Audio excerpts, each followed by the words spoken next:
Assalamualaikum warahmatullahi wabarakatuh. Sebelumnya izin perkenalan diri terlebih dahulu. Nama saya Ahmad Fajar Miko dengan NIM 2424101038. Video ini dibuat sebagai penjelasan kode untuk susulan UTS PBO kelas C untuk kode soal C. Di sini untuk soalnya kita diberikan penjelasan tentang S5 PIK-MM, yaitu sebuah program C# sederhana untuk mengelola data mahasiswa menggunakan konsep CRUD, yaitu create, read, update, dan delete, dengan menerapkan pilar OOP, yaitu enkapsulasi, inheritance, dan abstraction. Fiturnya nanti ada sesuai konsepnya tadi, yaitu CRUD, yaitu ada create, read, update, dan juga delete. Untuk menu di sini ada total 5 menu. Itu tambah mahasiswa, lihat mahasiswa, update mahasiswa, hapus mahasiswa, dan juga keluar. Lalu program menyimpan data menggunakan list. Oke, kita langsung saja ke penjelasan kita langsung saja ke kodenya. Yang pertama di sini ada public abstract class template. Jadi kita ada kelas bernama template yang diset sebagai abstrak. Jadi di sini tuh kita menggunakan konsep pilar OOP, yaitu abstraction. Jadi maksud dari abstraction ini adalah kelas template ini tuh dianggap sebagai sebuah kelas umum. Jadi ini tuh bukan kelas yang kayak ada isi yang super banyak, bener-bener sebuah kelas umum aja. Jadi kayak ini tuh semacam kelas yang bisa ditemui di hampir semua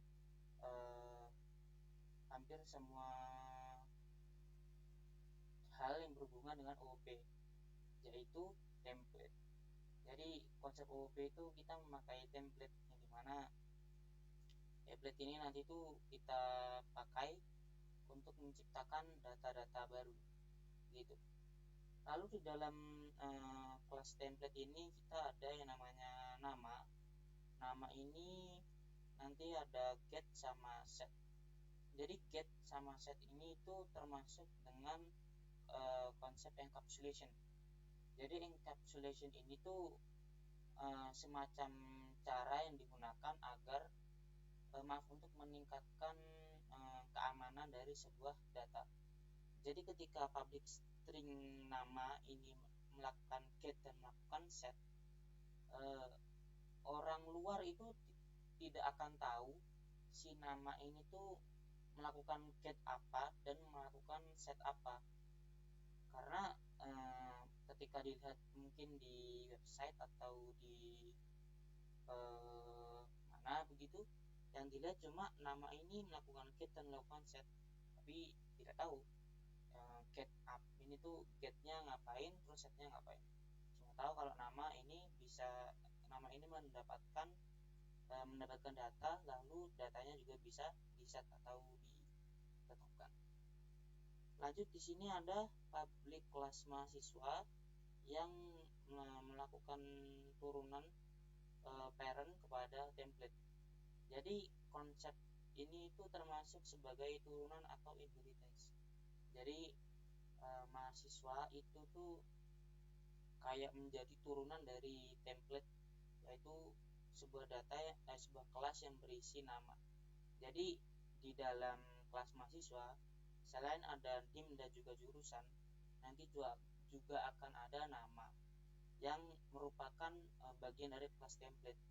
Padahal kan di sini tidak ada nama di kelas mahasiswa, tapi karena kelas mahasiswa ini melakukan turunan kepada template, maka nanti di dalam kelas mahasiswa akan ada nama. Lanjut, di sini kita membuat variabel baru bernama data.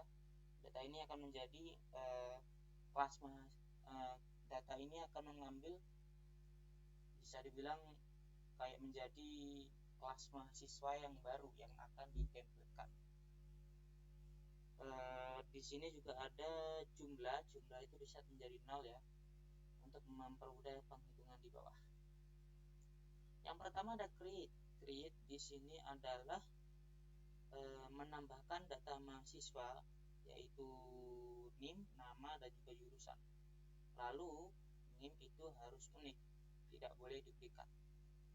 Pertama kita memeriksa dulu apakah fungsi NIM uniknya untuk mengecek mahasiswa bagian NIM itu apakah outputnya adalah -1.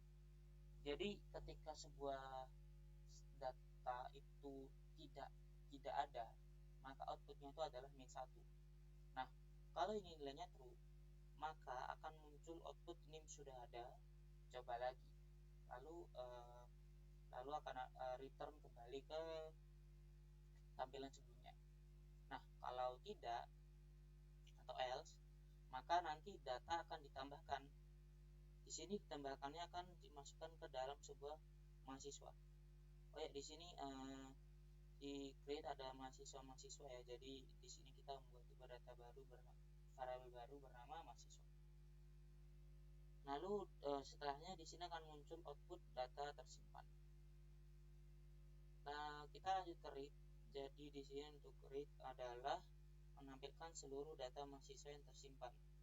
Jika belum ada data, tampilkan pesan belum ada mahasiswa. Jadi di sini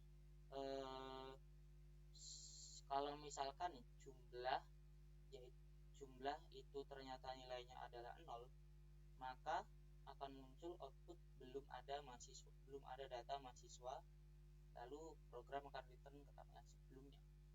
Nah, kalau jumlah tidak sama dengan 0, maka akan muncul daftar mahasiswa. Lalu untuk setiap isi dari jumlah itu akan menampilkan NIM. NIM ini output NIM. Lalu yang di bagian sini yang keluar adalah NIM di bagian data tergantung ininya keberapa. Itu juga dengan nama dan jurusan. Lalu ini bagian ini akan di print terus menerus sampai ya ininya itu tidak kurang dari jumlah. Lanjut di sini ada update. Untuk update di sini dapat mengubah data mahasiswa berdasarkan NIM. Jika NIM tidak ditemukan, tampilkan pesan error. Jadi di sini buat NIM unik ya, kita di sini menciptakan sebuah variabel baru yaitu index. Jadi ketika indeks ini nilainya adalah -1 seperti yang sebelumnya, -1 ini artinya adalah data tidak ditemukan, maka akan muncul di sini sebuah output pesan error. Lalu program akan return. Di sini pertama ada data dalam indeksnya. Nanti di bagian update di bagian bawah akan diminta ini ada NIM, nama baru dan jurusan baru. Nanti buat jurusan baru dan nama baru itu akan dimasukkan ke dalam variabel nama. Lalu bagian nama dan jurusan yang ini akan ter-override. Setelahnya akan muncul output bahwa data terupdate. Lanjut ada delete. Di sini untuk delete dapat menghapus data mahasiswa berdasarkan NIM. Lalu jika NIM tidak ditemukan, tampilkan pesan error. Untuk NIM, untuk delete di sini masih pakai index. Jadi sama seperti yang sebelumnya, kalau NIM-nya tidak ditemukan, akan munculkan pesan error. Nah, di sini konsep penghapusnya itu untuk seluruh data jumlah posisinya itu data akan ditambahkan 1. Jadi posisinya itu naik, yang sebelumnya posisinya 0 itu tambah 1, jadi posisinya 1. posisinya 2 naik lagi jadi 2 dan seterusnya. Lalu jumlah akan dihapus. Jadi jumlah dari target NIM yang dimasukkan itu nanti akan dikurangi. Di sini dikurangi itu berarti datanya terhapus. Lalu akan muncul output bahwa data terhapus. Lalu ini sebuah variabel NIM unik ya. Di sini itu NIM unik akan menghitung melihat semua data jumlah. Lalu ketika data dalam NIM itu ternyata sama dengan NIM, maka akan return I. Karena kan fungsi ini tuh kan mengecek apakah NIM-nya itu unik atau tidak ya. Lalu kalau ternyata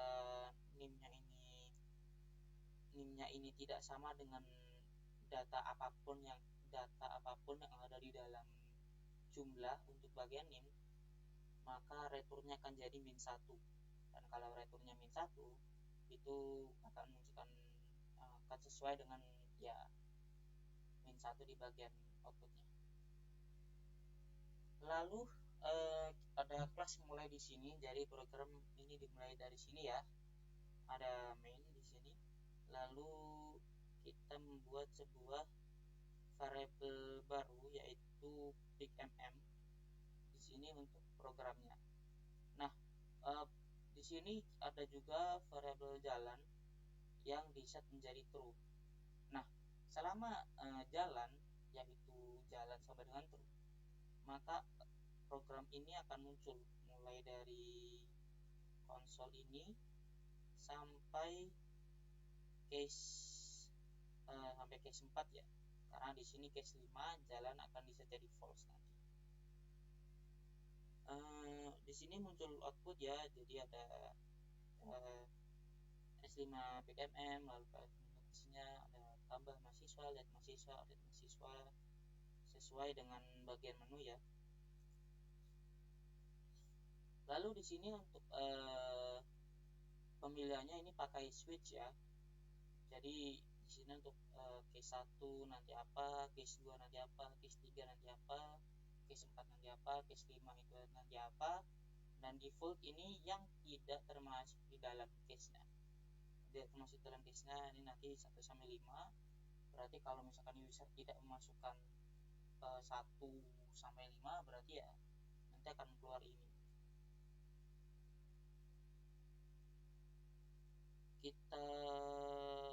Setiap case ini harus di break, tujuannya biar tidak lanjut ke muncul pada berulang-ulang karena kita memakai while. Buat case pertama ini adalah tambah mahasiswa. Untuk tambah mahasiswa di sini ada NIM, keluar output NIM. Di sini kita harus memasukkan NIM ya. Nanti data yang kita masukkan akan masuk ke dalam variabel ini, yaitu variabel NIM. Kalau ada nama masuk ke variabel nama dan jurusan juga masuk ke variabel jurusan.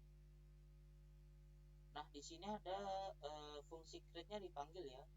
Jadi nanti NIM akan jadi NIM, nama akan jadi nama, jurusan akan jadi jurusan. Jadi dalam file create tadi kan ada NIM, nama, jurusan. Di mana create?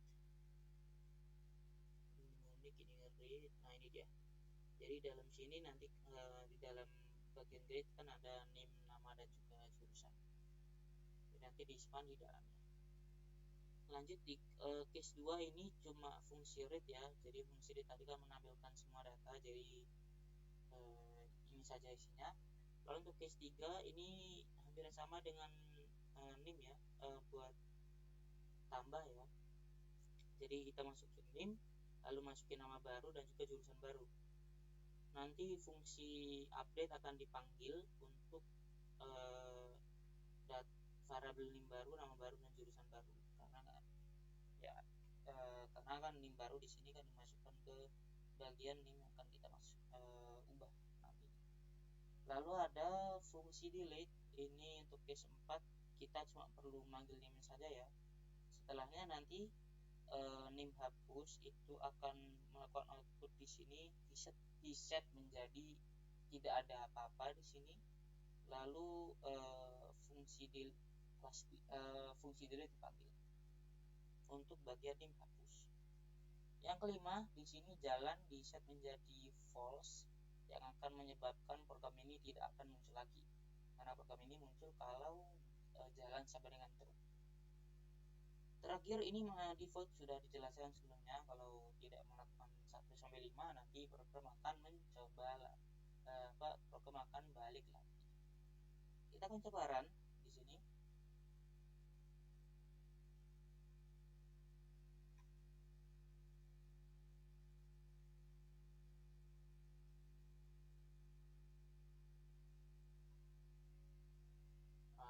Agak lama ya, ini mungkin karena emang kualitas dari laptop.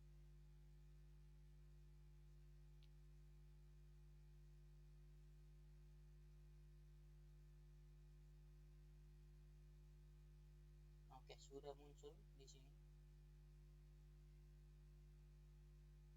Oke, di sini sudah muncul ya bagian begini. Kita akan coba memilih 6. Coba. Nah, keluar ya di sini output 1-5. Coba lagi, lalu di break dan karena bagian jalan itu masih true ya di sini. Karena jalan itu masih true, maka bagian ini akan di-outputkan lagi. Kita coba memilih satu di sini kita menambah mahasiswa, misalkan saja 338. Lalu untuk nama di sini misalkan saja seperti ini, lalu untuk jurusannya misalkan saja seperti ini. Lalu kita enter, maka akan tertulis data tersimpan. Lalu kita coba cek untuk data mahasiswanya. Nah, bisa terlihat di sini untuk name, nama dan jurusan sudah ada ya. Kita coba tambah satu lagi, misalkan saja simple saja 3050. Lalu misalkan saja kita masukkan seperti ini. Untuk jurusan misalkan saja seperti ini. Kita lihat juga datanya sekali lagi, dan bisa dilihat di sini untuk datanya seperti ini ya, muncul di sini langsung. Kita coba di sini untuk update mahasiswa, lalu misal kita masukkan yang NIM-nya tidak ada, misal 30 untuk nama misal seperti ini, lalu seperti ini, dan di sini akan muncul pesan error karena NIM-nya tidak ditemukan. Kita coba untuk update saja ya. Kalau begitu, misalkan saja 3038, untuk nama ganti menjadi seperti ini dan jurusannya menjadi seperti ini. Dan di sini tertulis data terupdate karena di dalam datanya ada 3038. Ada data dengan NIM 3038. Kita coba lagi lihat mahasiswa. Di sini bisa dilihat untuk nama berubah dari Faiz menjadi Ahmad. Lalu kita coba hapus. Di sini kita akan mencoba menghapus NIM yang tidak ada, misalkan saja 3020, dan muncul pesan error karena NIM-nya tidak ada. Kita akan coba lagi hapus untuk NIM 3038 dan muncul data terhapus. Kita coba lihat apakah datanya menghilang, dan data NIM 3038 menghilang. Lalu kita coba hapus lagi untuk mahasiswa dengan NIM 3050 dan datanya terlihat di sini dihapus. Kita coba lihat lagi mahasiswa dan tertulis di sini untuk outputnya adalah belum ada data mahasiswa. Nah, terakhir di sini kita akan coba keluar. Oke, di sini bisa terlihat ya kalau program di sini UTS Excel itu keluar dengan kode 0. Dan untuk tampilan VS Code Visual Studio juga sudah kembali ke sebelum di-run. Mungkin itu saja untuk penjelasan kode dari saya. Terima kasih apabila sudah mendengarkan dari awal sampai akhir. Saya mohon maaf bila ada salah kata ataupun salah dalam penyampaian. Terima kasih. Wassalamualaikum warahmatullahi wabarakatuh.